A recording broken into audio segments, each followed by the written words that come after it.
नमस्कार, मैं अस्का अहमद स्वागत करती हूँ आपका टाउन पोस्ट पॉडकास्ट मास्टरमाइंड के एक नए एपिसोड। कुछ लोग नृत्य सिर्फ सीखते नहीं बल्कि उसे दिल से जीते हैं, जिनके हर कदम पे परंपरा की खुशबू होती है और हर मुद्रा पे भारत की संस्कृति झलकती है। आज हमारे साथ एक ऐसी शख्सियत मौजूद है, श्रीमती सोनाली चैटर्जी। मैम, आपका बहुत बहुत स्वागत है। Ma'am Kathak Guru, performer and cultural mentor Sonali ma'am ने कथक की शिक्षा भारत के प्रसिद्ध गुरु लेट श्री मृदुल चंद्र मिश्रा जी, पद्मश्री दमयंती जोशी जी और गुरु शिष्य विजय शंकर मिश्रा जी के मार्गदर्शन में प्राप्त की है। उन्हें संगीत नाटक अकेडमी और गवर्नमेंट ऑफ इंडिया की स्कॉलरशिप के साथ कलाश्री, नृत्य गौरव और गुरु सम्मान जैसे प्रतिष्ठित सम्मानों से भी नवाजा गया है। पिछले 35 सालों से सोनाली मैम कथक और भारतीय संस्कृति को समर्पित है। वो कलात्रय की डायरेक्टर हैं, जो कि इस साल अपने 30 साल पूरे कर रहा है। इसके साथ ही वो प्रयाग संगीत समिति की एग्जामिनर, पटना दूरदर्शन की जूरी मेंबर और तारापुर स्कूल एग्रीको की कल्चरल पार्टनर भी है। देश और विदेश के कई मंचों पर अपनी कला का प्रदर्शन कर चुकी सोनाली मैम ने अपनी कला और शिक्षा से अनेक शिष्यों को प्रेरित किया है। तो चलिए शुरू करते हैं आज की खास और यादगार बातचीत के साथ। तो मैम, अगर हम आपके बचपन की बात करें तो वो कौन सा ऐसा पल था जब कथक से आपका परिचय सबसे पहली बार हुआ और आपने सोचा कि आप इसी में अपना जीवन को आगे बढ़ाना? थैंक यू आरका जी। सबसे पहले तो सभी दर्शकों को मेरा प्रणाम। Town post mastermind podcast channel को बहुत बहुत असंख्य धन्यवाद मुझे यहाँ बुलाने के लिए और आपके साथ दो चार शब्द आदान प्रदान करने के लिए। मैं बहुत ही अपने आप को एक छोटी सी शख्सियत समझती हूँ, तो अब आपके सवालों का जब बौछार मेरे ऊपर होगा तो देखती हूँ मैं क्या आपको मैं क्या क्या जवाब दे सकती हूँ। तो ये मेरी छोटी सी कोशिश है। अगर कहीं कोई भूल त्रुटि हो जाए तो सभी व्यूअर्स से और सुधीजन गुणीजनों से मैं पहले ही क्षमा मांगती हूँ। कोई बात नहीं। तो मैं आपसे यही पूछना चाह रही थी कि कथक से आपका परिचय सबसे पहली बार कब हुआ बचपन में, कि आपने सोचा कि कथक में ही अपने आगे की जिंदगी को समर्पित करना?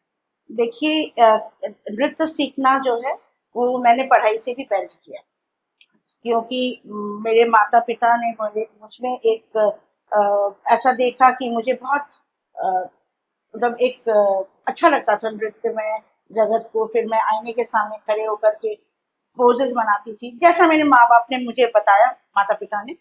तो मेरी मम्मी को भी बहुत शौक था कथक शैली से स्पेशली, तो उनको मन था कि मेरी एक बेटी कम से कम नृत्य सीखे, क्योंकि मेरी माता जी स्वयं एक वोकलिस्ट है।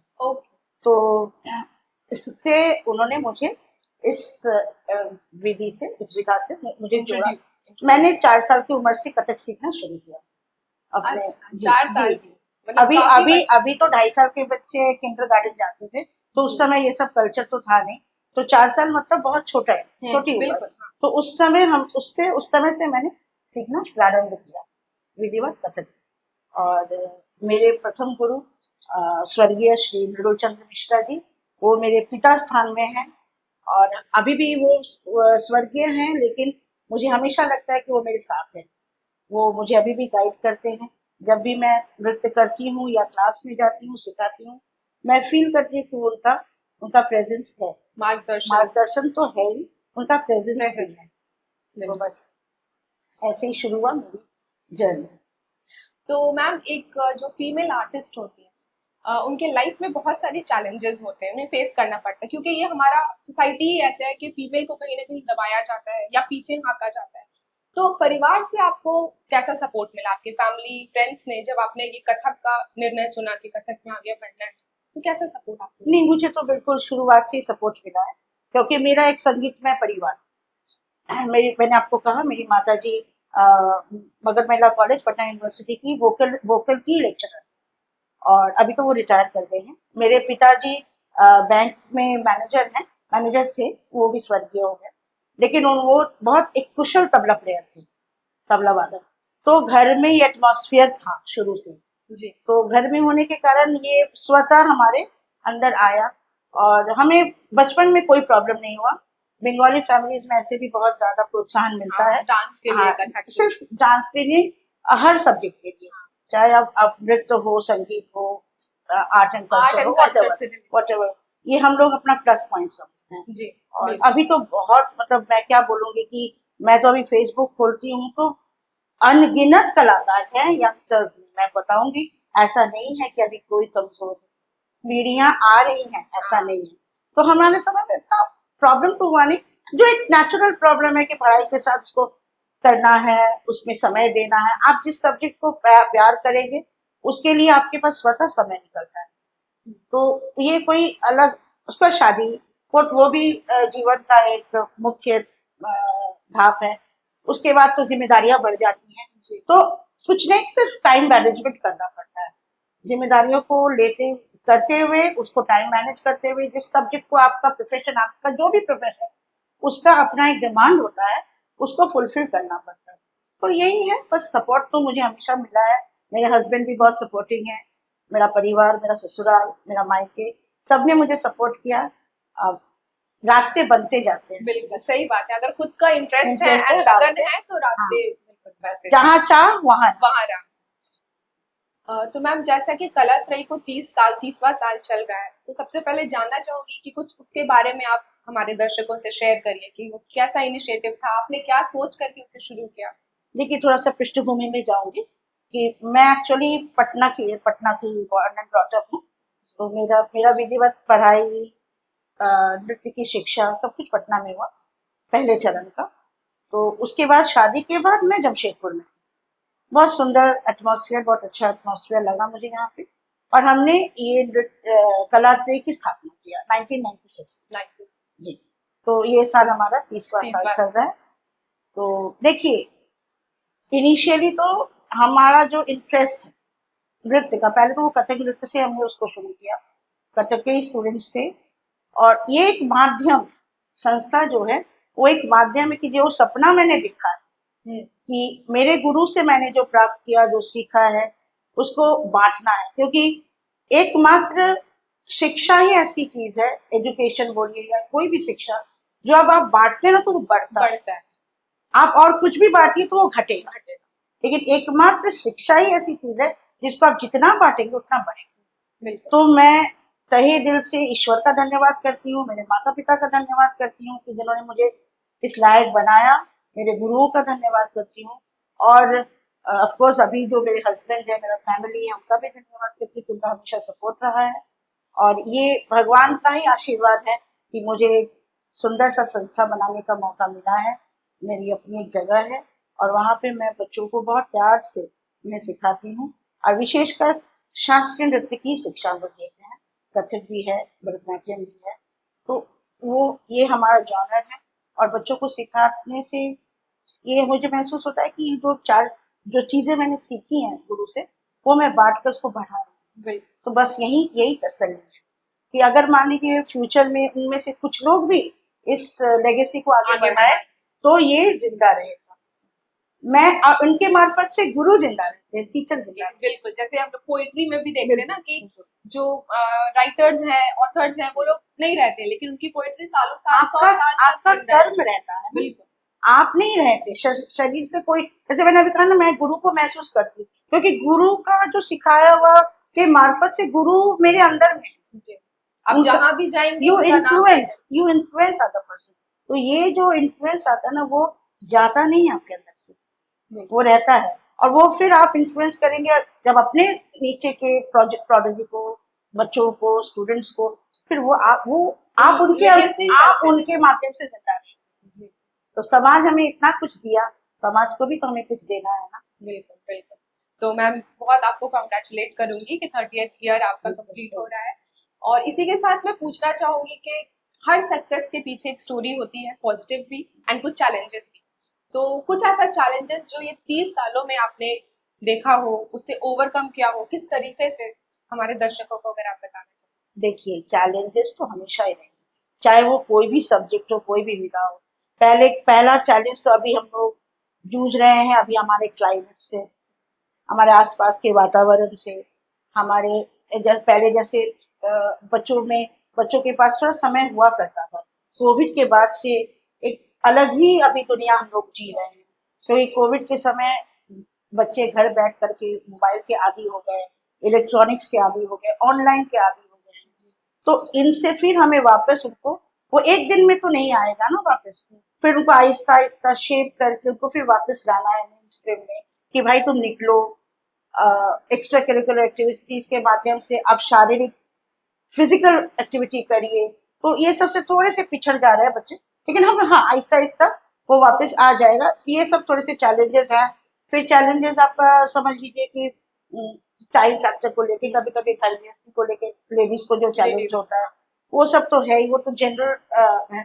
उसके बाद ये हिंदुस्तानी कल्चर है हमारा। तो अभी उस चीज को बच्चों में ड्रिल करना पड़ता है, गार्जियन में भी ड्रिल करना पड़ता है। कभी कभी गार्जियन आके ये बोलते हैं, बच्ची 3 साल 4 साल की है, गार्जियन आके बोल रहे हैं मेरी बच्ची तो बहुत अच्छा डांस करती है मैडम, वो आप बस बोलिए कि कब तक में आप इसको आपका टीवी चैनल में हाँ, आप देंगे, हाँ देंगे शोज होगा। वगैरह। तो पहले तो मैं बहुत समझाती थी, अब तो मैं बंद कर दूँ समझाना, और ये पहले सीखने दीजिए, उसके बाद जो होगा वो खुद हो जाएगा, आप टेंशन मत लो। तो ये सब छोटी मोटी चैलेंजेस हैं, थोड़ा समझाना पड़ता है जो नहीं समझते, लेकिन हाँ समझने वाले समझते भी हैं। क्योंकि शास्त्रीय नृत्य शैली जो है वो रूट है। अगर आप रूट्स को हमेशा जिंदा रखोगे या रूट्स पे पानी डालोगे तो फल तो आपको अपने आप मिलेगा, बिल्कुल नर्चर करेंगे। नर्चर करेंगे। तो पहले थोड़ा सा धीरज रखना पड़ता। पहले हमारे गुरु लोग हमें आदेश देते थे कि कब आप तैयार हुए हैं तब आप स्टेज पे जाओ। अभी तो आदेश का इंतजार ही नहीं करते, ठीक है, वो तो बहुत दूर की बात हो गई। तो ये सब कुछ कुछ चैलेंजेस है जिनके साथ आप दिमाग से, सूझबूझ से आपको इस चीज को समझाना पड़ेगा। क्योंकि लड़ झगड़ के या जबरदस्ती आप नहीं इस चीज को हासिल नहीं कर नहीं सकते। कर सकते। तो अभी अभी के बच्चे बहुत टैलेंटेड है, वो एक साथ कितनी चीज, कितनी विधाओं में वो पारंगत हो जाते हैं, लेकिन उनमें ना फोकस नहीं, थोड़ा सा Distraction फोकस करना होगा कि हम 10 चीज को कर रहे हैं, लेकिन एक चीज को अगर साध लेना, जैसे गुरु गुरु लोग बोलते थे कि एक साधे सब सदे, सब साधे सब जाने। तो अभी वो चीज कोई फॉलो करता नहीं, सोचता है कि कितनी जल्दी हमें सक्सेस मिल जाए। तो हाँ मिलता है, क्यों नहीं बोलेंगे, मिलता भी है, लेकिन वो क्षण भंगुर होता है। वो 2 साल में आपका वो जो सक्सेस है वो आहिस्ता आहिस्ता टेम्पररी। लेकिन अगर आपको एक परमानेंट करना है सक्सेस या आपको नाम करना है, तो आप you have to stick to one particular thing. किसी एक विधा को लेकर के आपको, अगर आपके पास 100% एनर्जी है, 80% आप उस विधा में दीजिए, समय, एनर्जी, लगन, एवरीथिंग। 20% आप एंटरटेन करिए अपने आप को, डजंट मैटर, लेकिन वो 80% ही आपको होल लाइफ पूरी जिंदगी। तो first you have to identify yourself कि what am I, what do I want to be, मैं क्या बनना चाहती हूँ। एक उम्र के बाद तो आपको ये समझ आ जाना चाहिए कि आप इंटरेस्टेड है। और मैं पेरेंट्स से भी बोलूंगी, आप उस बच्चे को उस तरफ में जहाँ जिसपे उसका रुझान है आप पूरा सपोर्ट करें। तो मैम एक पर्सनल क्वेश्चन मेरे दिल में बहुत टाइम से है, मैं आपसे जानना चाहूंगी, और कौन इससे बेहतर बता सकते हैं, आप खुद कथक गुरु हैं, कि आज के डेट में शुरू से लोग कथक को एक मुजरा या तवायफों का नाच के तौर पे जानते हैं या वो लेबल देते हैं। तो ये जो भ्रम है, इस सोच पर आपकी क्या राय है, क्योंकि आप खुद एक कथक परफॉर्मर हैं, गुरु रह चुकी है। देखिए, कथक एक ऐसी नृत्य शैली है, शास्त्रीय नृत्य शैली है, जिसका कैनवस बहुत बड़ा है, ठीक है। कथक में हम भक्ति भी करते हैं। जब हम शुरुआत करते हैं तो स्तुति, श्लोक, स्तोत्र, सब वंदना सब करते हैं। शुद्ध नृत्य भी है उसमें, अभिनय पक्ष भी। अभिनय में हम लोग उपशास्त्रीय शैली जो गायन शैली है, उसमें से कजरी, ठुमरी, दादरा, गजल, भक्ति गीत सब कुछ करते हैं। प्लस उसमें बहुत सारे फ्यूजन्स भी होते हैं, ठीक है। तो कथक का कैनवस इसलिए मैं बोल रही हूँ बहुत बड़ा है। अब रही बात आप तवायफ की जो बात कर रहे हैं, तो मंदिरों से तो हर नृत्य की ही उत्पत्ति हुई, मोटा मोटी आप जो भी देखिए, हमारे साउथ के मंदिर से भी हुई है, हमारा उड़ीसा ओडिसी भी मंदिरों से उसकी उत्पत्ति हुई। पहले तो मंदिर एक सामाजिक ऐसा स्थल होता था जहाँ से हर चीजों की उत्पत्ति हुई, तो मंदिरों से नृत्य की उत्पत्ति हुई। अब एक काल आया मुसलमान मुगल का, जिस समय में अकबर के समय तो बहुत वृद्धि हुई थी, लेकिन एक समय ऐसा आया जब संगीत नृत्य को बिल्कुल खत्म करने का प्रोसेस चल रहा। तो उस समय ये तवाइफ लोग एक ब्रिज के जैसा काम किया। उन्होंने इस धरोहर को उस जनरेशन से इस जनरेशन तक देने का एक बहुत इम्पोर्टेंट रोल निभाया। तो हमें हमेशा शुक्रिया अदा करना चाहिए इनको कि अगर ये बीच में ना होते तो शायद हमारा ये सुंदर सा नृत्य शैली पूरा ही लुप्त हो जाता, क्योंकि वो डांसर्स को ला करके दरबार में लाया जाता था और दरबारी नृत्य बनाया गया। तो उसमें एक इन्फ्लुएंस आया कथक में, कथक की शैली में थोड़ा सा चेंजेस आया, उसके पोशाक में चेंजेस आया। पहले जहाँ भक्ति ज्यादा होता था, यहाँ पे पैरों का काम नृत्य में, अभिव्यक्ति, ये सब चीज ज्यादा हो गया। तो इससे क्या हुआ कि बाद में अभी यहाँ इस समय खड़े होकर हम ये उपलब्धि करते हैं कि कथक में बहुत सारे डायमेंशन आए। तो इसीलिए वो बोरिंग नहीं लगता। मैं ये नहीं कहूँगी अदर डांसेस बोरिंग है, डेफिनेटली नहीं। हमारे सारे डांस जितने भी हमारे रूट से जुड़े हुए क्लासिकल डांसेस, फोक डांसेस, सब कुछ एक से बढ़कर एक है। हम गिन के खत्म नहीं कर सकते, और एक जिंदगी तो एक नृत्य को सीखने और साधने में ही निकल जाता है, वो भी कम पड़ता है। तो हमारे पूरे भारतवर्ष की ये मैं बोलूंगी खासियत है कि इतनी विविधताएं हैं, उसमें एकता है। एंड में हम एक है, unity in diversity. Diversity and diverse जो है ना, यही हमारी आइडेंटिटी भी है। ये हमें दूसरे देश से अलग करता है, और हर नृत्य का अलग अलग गेटअप है, from head to toe, it is all different. So कितना यूनिक लगता होगा अगर आप एक मंच में 5 शैली भी खड़ा कर दीजिएगा ना, तो आप सोचेंगे किसको देखे, इसको देखे, इसको देखे, इसको देखे। यूनिकनेस है, यूनिकनेस, ठीक है। तो ये इसलिए मैं बोलूंगी नृत्य को उसने उन तवाइफों ने एक अलग मापदंड, एक अलग दर्जा और एक अलग डायमेंशन दिया। हम बहुत ही बारीकी की ये बात जब गजल पे नृत्य करना बेटा बहुत कठिन है, मैं आपको बोल रही हूँ एज अ परफॉर्मर। गीत में नृत्य करना, भजन में नृत्य करने से भी कठिन है, क्योंकि गजल में ना छोटी छोटी अदाएं, अगर उस शब्द को आप उस धीमी अदा से नहीं करेंगे तो उस शब्द का मजा नहीं। तो इसीलिए बहुत बारीक है। तो मैं तो मानती हूँ भाई, दिल से धन्यवाद देती हूँ। बाकी का को लेके मुझे बस उनकी अच्छाइयां लेनी है। हमें किसी पॉजिटिव, ऑलवेज बी पॉजिटिव। तो मैम, मैं पहले तो बहुत थैंक यू बोलना चाहूंगी आपका कि ये जो एक सोच है कि तवाइफों का मुजरा नाच, तो ये बहुत छोटी चीज लोग भागते हैं इसको, तो आपने जिस बारीकी से हमें बताया हमारे दर्शकों को, यकीनन ये मतलब बोलते हैं ना थॉट का चेंज हो जाना, कि ये एक ब्रिज का काम करते हैं कि डांस, और जब वो बंद होने वाला था तो ऐसे ही जिंदा रहा कथक या कोई भी डांस फॉर्म। तो बीच में जो आपने एक एक्सप्रेशन किया था गजल का, मैं चाहूंगी कि आप हमारे दर्शकों को थोड़ा सा कुछ एक्सप्रेशन करके दिखाएं। 4 लाइनें हैं, अगर कुछ गलती हो तो माफ करना।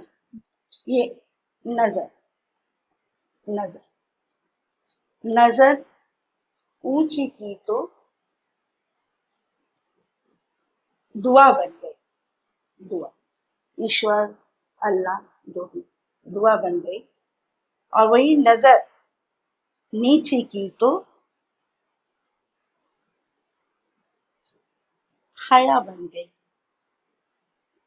लाज, हया बन। नजर तिरछी की, यही नजर तिरछी की तो अदा बन गई, और नजर फेर ली तो खजा, तो दर्द। बहुत खूब, बहुत खूब, बहुत अच्छा लगा मैं ये देख करके। तो अगला सवाल मैं आपसे ये पूछना चाहूंगी कि अगर आपकी पूरी पहचान जो है ज्यादातर एक परफॉर्मर एंड एक गुरु के रूप में हम जानते हैं, तो अगर ये दोनों में से कुछ एक आपको चुनना हो तो आप क्या चुनेंगे? देखिए, सबसे पहले आपका जी, गुरु शब्द ना बहुत महान। पहले तो आप मुझे गुरु बोलना बंद कर दीजिए। मैं अपने आप को सही में गुरु नहीं बोल सकती, क्योंकि मैं जानती हूँ गुरु शब्द का क्या अर्थ है, कितना महान और कितना विशाल है। हम टीचर हैं, हम मेंटर हैं, हम पथ प्रदर्शक हैं। गुरु का अस्तित्व बहुत बड़ा है, मतलब जी। लार्जर देन लाइफ जिसको बोलते हैं। तो अभी मैं वो, हमको नहीं लगता है उस जगह पे मैं पहुंच पाई हूँ और कभी पहुंच पाऊंगी। तो मैं अगर संभव हो तो सारी जिंदगी और अगले बाकी जितनी भी जिंदगियां भगवान मुझे देंगे, मैं परफॉर्मर रहना चाहती हूँ। बिकॉज परफॉर्म करके जो आनंद मिलता है ना, सारी इंद्रियों को आनंद मिलता है, वो किसी चीज में नहीं। मैं तो बोलूंगी बच्चे, आप अंतिम अंतिम क्षण तक परफॉर्मेंस जरूर करिए। आपने सितारा देवी जी को देखा होगा, she wanted to die on the stage wearing all the jewelries and costume। बस यही है अंतर मन। अंतर मन हर जो कलाकार, जो प्राकृतिक कलाकार है, उनका हमेशा यही मन रहेगा कि मैं वो बजाते या नाचते या गाते दुनिया से। जी। तो मैं भी चाहूंगी कि मैं परफॉर्मर ही रहूं। अब कितना कर पाती हूँ वो अलग बात है, लेकिन परफॉर्म, अगर आप मेरी अंतर मन की बात सुनना चाहते हैं तो एक परफॉर्मर बहुत, मतलब सारी जिंदगी परफॉर्मेंस कर। परफॉर्मेंस करते हैं, बहुत सही कहा मैम आपने। मैम अगला सवाल मेरा ये है कि आज जमशेदपुर में बहुत सारे कथक इंस्टीट्यूट्स, एकेडमीज खुल चुके हैं, तो कहीं ना कहीं हम ये देखते हैं कि ज्यादातर कमर्शियल बेसिस पे, प्रॉफिट ड्रिवन बेसिस पे काम हो रहा है। तो उसके बारे में आपकी क्या राय है कि कथक जो एक रूट से जुड़ा हुआ, एक कल्चर से जुड़ा हुआ डांस फॉर्मेट है, बट लोग अभी प्रॉफिट की तरफ, बिजनेस की तरफ इस चीज को लेकर के जा रहे हैं? मैं कहूंगी कि जो कलाकार है, जो स्वयं कलाकार है, जब वो सिखाते हैं, मतलब गुरु जब सिखाते हैं, तो वो इस तरीके का नहीं होता है, क्योंकि उनको ये रहता है कि हम सही मार्गदर्शन करें, क्योंकि ये स्टूडेंट्स ही है जो हमारा नाम आगे लेके जाए। तो वो तो फिर जाकर के स्टेज परफॉर्म करेंगे, बाकियों से भी मिलेंगे और गुरु के स्टूडेंट से में भी उनका इंटरेक्शन होगा। तो अगर मैं गलत सिखाती हूँ या मैं सिर्फ पैसे के लिए सिखाती, तो वो चीज मेरे लिए हार्मफुल, मतलब कहीं ना कहीं जाकर के मेरा ही छवि, मेरी जो छवि है वो धुले लोग खराब हो। लेकिन कुछ लोग हैं जो इंस्टीट्यूट खाली खोल देते हैं पैसे के दम पे, और वो एडवर्टाइज करते हैं, हो सकता बाहर से किसी बड़े कलाकार को ला रही है। तो उनके देखिए, जो बॉम्बे रहते हैं, जो कोलकाता में रहते हैं, वो तो लोकल के जैसा नहीं आना जाना कर सकते हैं। वो हो सकता है महीने में एक दिन आए, साल में 2 बार आए। तो इससे सिर्फ उसका एक, मतलब नाम बनाने के लिए कि हाँ भाई मेरे यहाँ पल्ला बड़े आर्टिस्ट आते हैं, लेकिन सिखा वो लोकल आर्टिस्ट से ही। तो वो मनी मनी माइंडेड से वो करते हैं।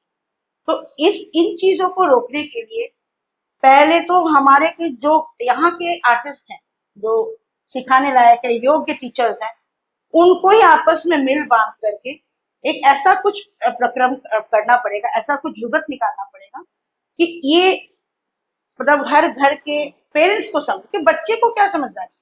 बच्चा अगर एक 4 साल 5 साल का बच्चा इंस्टीट्यूट में आ रहा है, उन्हें तो मालूम ही नहीं है कि वो क्या सीखने जा रहे हैं, वो सीखने में क्या क्या करना पड़ेगा, ठीक है, what is the process, teacher कौन है, टीचर कैसी है। हाँ, तो ये हम जो लोकल में जितने अच्छे अच्छे हम लोग कलाकार हैं, अगर हम खुद प्रयास करें कि भाई उनको छोड़ के मेरे पास आया, नहीं नहीं, वापस जाइए, उस आर्टिस्ट में क्या कमी है। हाँ, आप किसी कमजोर जगह से आ रहे हो तो ठीक है, लेकिन अगर आप किसी अच्छे कलाकार को छोड़ करके आप मेरे इंस्टीट्यूशन में मेरे लिए आ रहे हो ना, तो आप जान लीजिए वो आपका भी नहीं हो। वो किस दिन बाद वो फिर तीसरा हो जाएगा। क्योंकि आप समझ लीजिए कि एक 10th पास करने के लिए 10 साल प्लस 3 साल एक बच्चे को लगता है 10th का डिग्री। तो अगर एक 10th की डिग्री के लिए एजुकेशन में मैं बोल रही हूँ, अगर आप 13 साल इंतजार कर सकते हैं, तो आप कैसे सोचते हैं कि आप नृत्य डांस जैसा, क्लासिकल डांस जैसा एक कॉम्प्लिकेटेड सब्जेक्ट को तुरंत 1 साल या 2 साल में आप सीख करके आप जाकर के स्टेज शो कर देंगे। ये तो ये सोचना पहले पेरेंट्स में ड्रिल करना होगा कि ये आपका सोच गलत है। It is not only entertainment. Classical dance, गायन, वादन, ये एंटरटेनमेंट नहीं है, इट इज बियॉन्ड एंटरटेनमेंट, क्योंकि इसके जड़ों को सीखने में ही आपको समय लगता है। तो जैसे कहते हैं ना कि पानी पियो छान के और गुरु करो जान के, ठीक है। तो आप पहले जानकारी लीजिए कि आप किसके पास सीखने जा रहे हैं, वो आपको प्रॉपर सिखाएंगे कि नहीं। अगर जैसे कभी कभी कुछ लोगों का ये दिमाग में रहता है कि चलो भाई अभी तो शुरुआत है, भेज दो कहीं पे भी, फिर बाद में अगर देखते हैं इंटरेस्ट होगा तो अच्छे गुरु के पास। एकदम सरासर गलत।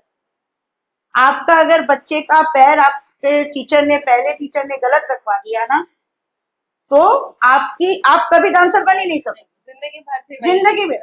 ये हर सब्जेक्ट में लागू होता है बेटा। आपको टेबल्स गलत रखोगे तो आप कभी भी अरिथमेटिक कर सकोगे? नहीं कर सकोगे। तो your base is very important, your roots are very important. Base हर चीज का बहुत इंपॉर्टेंट होता है। तो इसीलिए माता पिता को थोड़ा सा जानकारी लेना जरूरी है कि आप जिसके पास बच्चे को भेज रहे हैं वो प्रॉपर टीचर है कि नहीं। पहली बात, ऐसा तो नहीं कि 2 साल सीख के एकेडमी खोल दिया। पैसे के बल पे हर चीज हासिल नहीं किया जा सकता। पैसे के बल पे आप तामझाम कर सकते हैं, पैसे के बल पे आप विद्या को नहीं हासिल कर सकते। विद्या हासिल करने के लिए आपको डेडिकेशन चाहिए, आपको उसमें समय देना पड़ेगा, आपको उसमें मंथन करना पड़ेगा, मनन करना पड़ेगा, लगे रहना पड़ेगा। तो ये सारा चीज वो सब्जेक्ट आपसे मांगता है, तब जाकर के आप एक पारंगत, पहले तो आप परफॉर्मर बनिए, फिर परफॉर्मेंस अपने आप आपको बहुत कुछ सिखाएगा। तब तो आप कुछ आपकी झोली में है ही नहीं, आप सिखाने बैठ गए, कैसे होगा बताओ। एक बच्चे की जिंदगी आप बर्बाद कर रहे हो सकता है वो बाद उसमें इतना टैलेंट था कि वो बाद में जाकर के बहुत अच्छा कलाकार हो सकता था, तो आपने देश का एक कलाकार को मार दिया। तो ये तो आपने पाप किया ना।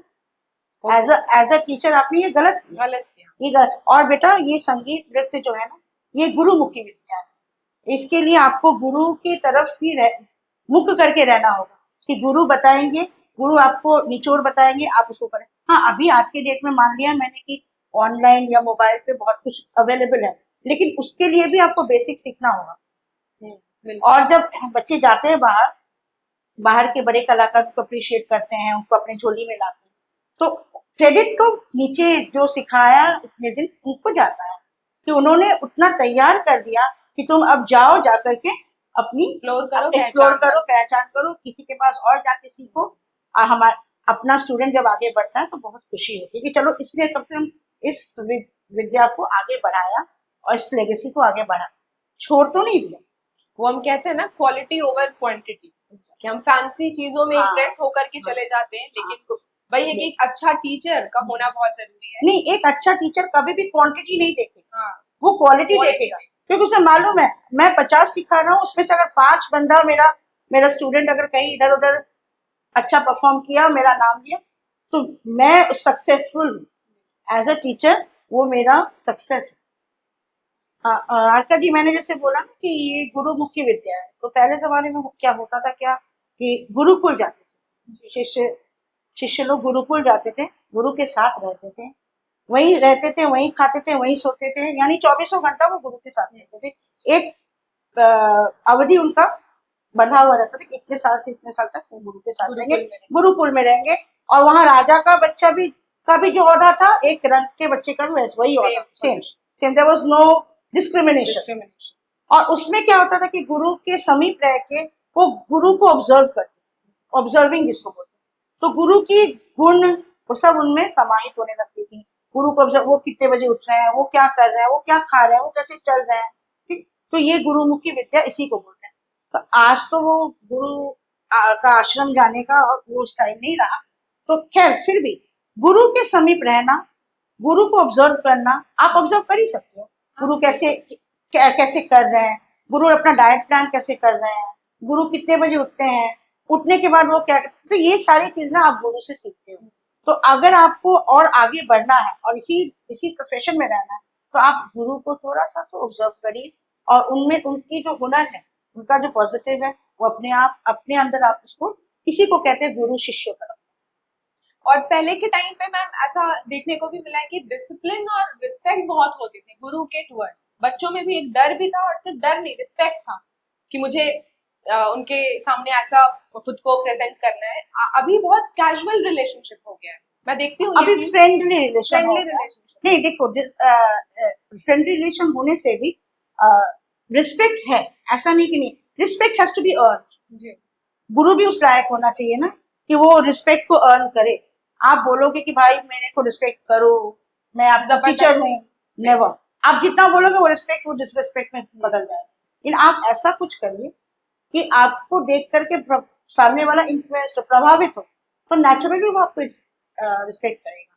और देखिए कुछ डिसिप्लिनरी एक्शन तो जैसे हमारे क्लास में मुझे लेना पड़ता है, ठीक है, जैसे अब ड्रेस कोड के मामले में, घुंघरू बांधने के मामले में, टाइमिंग के मामले में, एब्सेंट ज्यादा ना, क्योंकि हफ्ते का 2 क्लास उसमें भी अगर एब्सेंट होगा तब वो सीखेगा क्या? क्या सीख घर में तो रियाज ये लोग करते नहीं, उसके लिए भी मोटिवेशन चाहिए। हाँ, रिकॉर्ड करके भी देंगे तो भी मोटिवेशन चाहिए। तो खैर अभी यही सब है जो हम लोग को अभी फेस करना पड़ रहा है। अदरवाइज बच्चे अच्छे हैं, थोड़ा सा उनको थोड़ा अलग तरीके से समझाना हाँ। पड़ता है, थोड़ा सा प्यार से। कभी अभी ज्यादा डांट टपट करने से बच्चे नहीं सुनते हैं, तो उसको थोड़ा सा अलग तरीके से थोड़ा सा बोल करके उनके भाषा में उनको जवाब दे करके थोड़ा सा मोल्ड करके करना पड़ता है। लेकिन बताए ना, टीचर का मेन काम है बस करवा लेना। वो आना चाहिए। You have to be a talented teacher. आपको मालूम होना चाहिए कि कैसे मुझे अपना ग्रिप उस पे बनाना है, बना के। एंड वर्ड्स अगर बच्चा उस सब्जेक्ट से प्यार कर जाए ना, वो टीचर से भी प्यार करेगा। और वाइस वर्सा, अगर टीचर को मानेगा तो वो सब्जेक्ट भी आपको अच्छा लगता है। जैसे मान लीजिए आपको मैथ्स पसंद नहीं था ना, क्लास 8 तक, एक अच्छी मैथ्स टीचर आ गई तो naturally will start loving that subject जिसमें आपको सबसे खराब नंबर आते थे। इन्फ्लुएंस होता है, इट्स वाइस। तो मैम अगले 10 सालों में आप सोनाली चैटर्जी और कलयात्री को आप किस रूप में देखना चाहेंगे? किस रूप में देखना चाहूंगी मैं? अगले 10 साल में देखो, अभी भी मेरे काफी सारे स्टूडेंट्स हैं, कथक में भी हैं, भरतनाट्यम में भी हैं, जो अच्छा कर रहे हैं। और दिल्ली में, कोलकाता में, बैंगलोर में, कुछ बच्चे तो बहुत मेरे जो बहुत पुराने स्टूडेंट्स हैं वो लोग तो सेटल डाउन कर गए, कुछ विदेश में भी हैं और लोग कर भी रहे। तो यही उपलब्धि है बेटा। और अगले 10 साल में भी मैं यही चाहूंगी कि मेरे यहाँ से अच्छे अच्छे कलाकार निकले जो देश का नाम रोशन करे, देश के बाहर करे, देश के अंदर करे।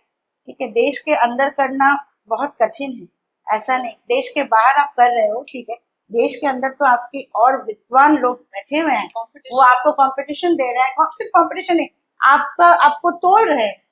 तो देश के अंदर बाहर सब जगह नाम रोशन करे और ये कल्चर जो है ये रहे, जिंदा रहे और फूले और फले। ऐसा नहीं कि उसमें कॉम्प्रोमाइज नहीं। जैसे कुछ चीजें ना कभी बदलती नहीं, कुछ चीजों को बदलने का कोई ऑल्टरनेटिव नहीं। जैसे आपने कभी सुना है कि एबीसीडी बदल गया, क ख ग घ बदल गया? हाँ, उसकी लिखावट की स्टाइल हो सकता है, कर्सिव हो गया, आपका बोल्ड हो गया, हो सकता है और 10 साल में कोई और एक स्टाइल आए, दैट इज डिफरेंट। लेकिन वो बेसिक नहीं बदले। तो बेसिक को सीख करके और रियाज करके, हमारे गुरु भी कहेंगे, कोई भी, आप जब तक किसी चीज को रियाज नहीं करोगे, बार बार अभ्यास नहीं करोगे, करत करत अभ्यास, ठीक है, वो बार बार करना होता है उसको, एक ही चीज को तिकदा दीदी। एक बोलने का भी प्रकरण है, तिकदा दीदी। कुछ लोग क्या यही बोलते हैं, नहीं, तिकदा दीदी तिकदा दीदी तिकदा दीदी तिकदा दीदी, वो पूरा सिलेबल आना चाहिए। ठीक है, वो अपने आप में एक भाषा है, नृत्य का अपने आप में एक भाषा है। सैकड़ों हजारों बोल हैं, एक एक गुरु के पास हो सकता है लाखों में बोल है, थाउजेंड्स में बोल है। ठीक है, तो ये एग्जैक्टली ये घराना है। हर घराने की अलग अलग की पहचान है। हमारे कथक में 3 मुख्य घराने हैं। जब एक बालक या बालिका नृत्य करते हैं तो उसके खड़े होने के अंदाज से पता चलता है कि किस घराने को रिप्रेजेंट कर रहे हैं। घराना इज लाइक अ घर। ठीक है, एक घराने का अपनी अपनी स्टाइल्स है रिप्रेजेंट करने का। तो ये सारा चीज को साधना पड़ेगा बेटा, ये 1-2 दिन का चीज नहीं है, ये सालों सालों सालों पूरी जिंदगी लग जाती है। तो अभी नहीं कह सकेंगे कि हमने बहुत कुछ सीखा। समुद्र के जैसा है, साइड में बैठे रहोगे तो लगेगा बस घुसेंगे और हम तो पा जाएंगे, लेकिन जब आप डाइव करोगे इसमें ना, कूदोगे, तब आपको पता चलेगा कि उसका तह कितने नीचे, गहराई कहाँ तक है। तब वो इंसान जो घुस गया है समुद्र में, छलांग मार दिया, वो कभी नहीं बोलेगा कि मुझे सब आता है। बिल्कुल, they will not dare to. और जो साइड में बैठा हुआ तो उसको तो सब एक ही जैसा। तो मैम क्या कोई ऐसा सपना है आपका जो अभी भी, खुद आप इतनी सक्सेसफुल हैं और आगे अच्छा कर रही हैं, कि अभी भी इनकम्प्लीट है या पूरा होना बाकी है? सपना तो बहुत सारा है। मैंने सपना देखा था कि मेरा अपना इंस्टीट्यूट हो, मेरे स्टूडेंट्स हो, उनको भी मैं सिखाऊं, मैं अपने गुरु की तस्वीर को रखूं वहाँ, मैं उनका आशीर्वाद मुझे उस स्वरूप से मिलता रहे। ये सपना तो मेरा पूरा हुआ। मेरे पिताजी को बहुत बहुत धन्यवाद, मेरी माँ को बहुत बहुत धन्यवाद, मेरे पिता स्वर्गीय श्री कल्याण कुमार मुखर्जी, और मेरी माता जी तो अभी भी हैं। और वो जब भी आती हैं मैं अपने इंस्टीट्यूट में उनको लेके जाती हूँ। उनको बहुत बहुत ही अच्छा लगता है कि मेरी बेटी इस चीज़ को कर रही है। तो वो एक उनका सपना था, तो उनका सपना मैंने थोड़ा भी हुआ तो पूरा किया। और प्राउड की बात है। बिल्कुल बिल्कुल। बस मेरा सपना यही है कि मेरे स्टूडेंट्स, जैसे मिष्टू अभी आपके पॉडकास्ट पे कुछ दिन पहले आई थी, तो जब मैं देखती हूँ कि ये लोग फूलते फलते हैं, आगे बढ़ते हैं, और अपने पीछे वो भी इतनी डेडिकेशन के साथ करते हैं, जो अपना स्टूडेंट जो भी है, तो वो सब वही बस एक गुरु का, एक टीचर का यही सपना है कि स्टूडेंट्स भी लायक निकले और वो चीज को समझे कि जो मैं दुनिया को समझाने जा रही हूँ, पहले तो अपने घर वालों को समझा दो। तो घर वाले कौन है? मेरे अपने बच्चे, अपने स्टूडेंट। तो अगर वो समझ जाए तो वो 5 जन को और समझा देंगे। जैसे एक फिल्म में था ना कि आप थैंक यू मत बोलिए, आप इस चीज को आगे 3 जन को बढ़ा दीजिए। तो बस हमारा मकसद ये है कि धागा है, मोती पिरोते जाओ, माला स्वतः बने। वाह, क्या बात है। तो मैम एक कल्पना कीजिए कि अगर नटराज स्वयं आपके सामने प्रकट हो और आपसे पूछे कि सोनाली, तुमने मेरी कला के लिए अपनी जिंदगी में क्या किया, तो आपका जवाब क्या होगा? बहुत कुछ तो नहीं कर पाई है बेटा। अगर नटराज स्वयं आ जाए तो उस समय होश ही नहीं रहेगा। बिल्कुल। बस यही बोलूंगी कि आप एक आध जन्म और मुझे दे दीजिए, ताकि जो जो मैंने नहीं किया वो आपकी सेवा में मैं करूँ आगे जाए। और जीवन में हाथ पैर सलामत रखिए नटराज जी की, कम से कम अंतिम समय तक मैं नृत्य में, जगत में अपनी सेवा दे सकूं और उनको पुष्पांजलि दूं। क्या बात है। तो मैम अंत में मैं आपसे चाहूंगी कि आप हमारे दर्शक जो यंग कथक आर्टिस्ट हैं या स्टूडेंट्स हैं जो आगे कथक पे अपना करियर बनाने के लिए आगे बढ़ रहे हैं, उनके लिए आपका क्या एक मार्गदर्शन या एक मैसेज होगा जो लाइफ टाइम उनके लिए हेल्प करेगा उनको आगे बढ़ने में? बिल्कुल। देखिए, मैं पहले भी तो कह चुकी हूँ कि अभी के जनरेशन, यंग जनरेशन जिसकी बात आप कर रहे हैं, बहुत टैलेंटेड। इन्होंने कोविड को भी झेला अपने करियर टाइम में ही, तो उसके बाद भी ये लोग मतलब बहुत ज्यादा टैलेंटेड है, इन द सेंस कि वो एक साथ बहुत कुछ कर सकते हैं एट अ टाइम। वर्सेटाइल। बस सिर्फ एकाग्रता चाहिए। और अगर जो बच्चे वाकई में इस लाइन को ही लेकर के आगे बढ़ सकते, क्योंकि देखिए ये प्रोफेशन जो है, इसको अगर प्रोफेशन बनाया जाए थोड़ा मेहनत ज्यादा है, क्योंकि इसमें वो 1 2 3 4 ऐसे सीढ़ी नहीं। 1 के बाद कभी 4 भी आ सकता है, 1 के बाद कभी 4 के बाद कभी 0 भी आ सकता है। तो धैर्य रखना होगा पहले। कल आपका प्रोग्राम अच्छा नहीं हुआ, आपको अच्छी जगह पे नहीं मिला चांस, आपके बराबर वाले को मिल गया, उसने बहुत अच्छा परफॉर्म किया, उसकी कहीं और एक आध प्रोग्राम उसको और, लेकिन आप धैर्य रखिए, आप फिर बैकफुट जाइए। जैसे श्री कृष्ण को रणछोड़ बोलते हैं, वो रण छोड़े थे क्योंकि उनको और आगे बढ़ना था। तो आप गैप ले लीजिए ना, 1 साल का गैप ले लीजिए, अपने आप को फिर वापस से तैयार करिए। क्योंकि जब आप तैयार, स्टेज में ना, स्टेज किसी का नहीं, मंच किसी का नहीं, वो जिसने किया उसी का है, और जिसने परफॉर्म अच्छा किया उसी का। चाहे वो नृत्य जगत हो, चाहे वो गायन हो, चाहे वो वादन हो, जिसने अच्छा किया उसका मंच है। और अगर आप अच्छा करोगे तो आपको रोकने वाला भी कोई नहीं। आपको कहीं ना कहीं से और भी ऑफर्स आ जाएंगे। तो पहली बात तो थोड़ा सा धैर्य रखिए, एफर्ट 120% दीजिए, 200% एफर्ट आपको चाहिए। आज बहाने नहीं चलेंगे, बुखार आ गया, पेट खराब है, मेरी मम्मी आई है, वो बीमार, आपको रियाज का टाइमिंग मानना होगा। उसमें आप चाहे कुछ भी हो जाए, आपको उस समय रियाज करना होगा। Religiously you have to do it. जी, रियाज कहते हैं कि महागुरु है, गुरुओं का गुरु है रियाज। आप जब रियाज करोगे आप खुद ब खुद बहुत कुछ उसमें से डिस्कवर करते हो, तो वो आपकी अपनी उपलब्धि है, आपका उपज है। ठीक है, तो रियाज करना है, अपने आप को साधना है, गुरुओं का मनन करना है, गुरुओं के प्रति हमेशा श्रद्धा रखनी है। आप जिस गुरु को, आपके जो भी गुरु हैं, आपको उन पे पूरी आस्था रखनी है, उन पे पूरी भक्ति रखनी है। गुरु को कभी भूलना नहीं है, पहली बात, क्योंकि गुरु का आशीर्वाद ना ऐसा है, वो स्वतः आता है।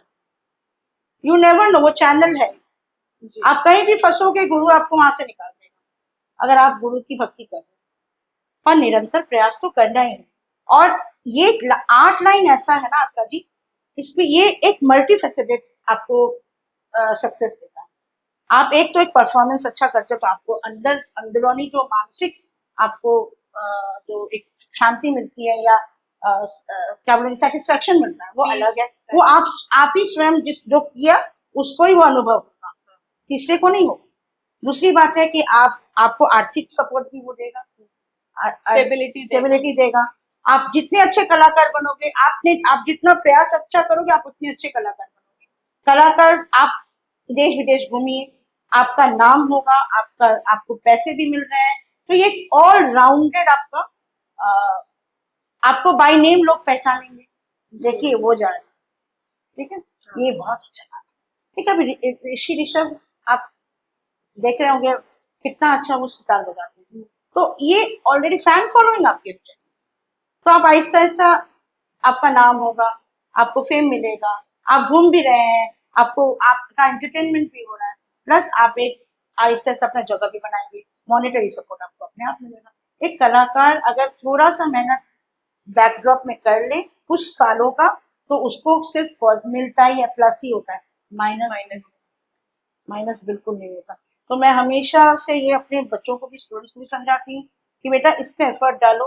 और देखिए इसमें तो आप अगर मान लीजिए ग्रेजुएट हो रहे हैं from any college from this subject, तो आपका वो लाइन भी एक है, आप नीट वगैरह क्लियर करिए, आप प्रोफेसर बन सकते हैं, आप लेक्चरर बन सकते हैं, आप डेमोन्स्ट्रेटर बन सकते हैं, तो ऑल राउंडेड है।